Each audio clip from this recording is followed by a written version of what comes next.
Alright, so I want to talk about the 3D cursor.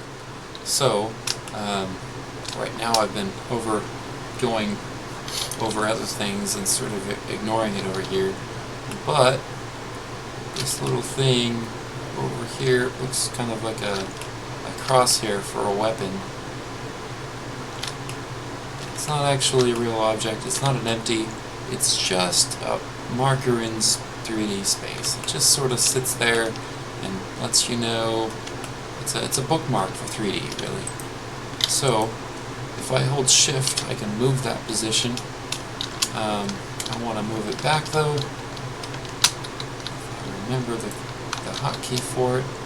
Shift S, the hotkey. Cursor to world origin. I put that back there. What I'm going to be able to do is I'm right clicking, holding shift, but you really don't want to just place it in 3D space.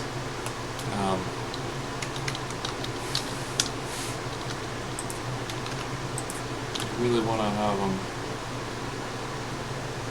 above. My origin's moved. Okay.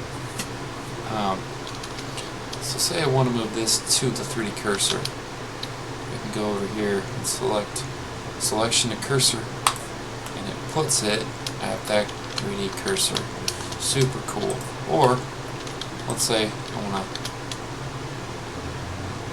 select that face, move my cursor to the selected object. So I can come here, back to object mode, set origin to 3D cursor, and now my origin is where I'd like it to be for that cylinder.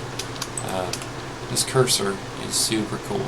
There's so many things you can do with it, including I have a plugin that I use that utilizes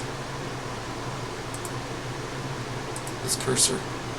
And one of the things it's able to do is it'll take my cursor location and it's going to add an empty to this, and then mirror it from that new empty point it created based on where the cursor is at.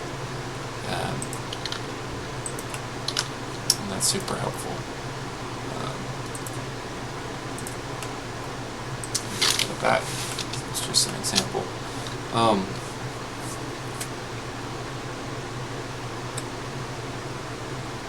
Yeah, so that's basically the gist of that. I kind of just wanted to go over the basics of what a 3D cursor was, what it's capable of, and get that back to the center there. I don't remember that being in Autodesk Maya, and I really missed it from my Blender days. So when I went back to Blender, I was so happy to find it back. I do want to say that 3ds Max has it. I've never used 3ds Max, so I couldn't be for certain on that. But that's the 3D cursor.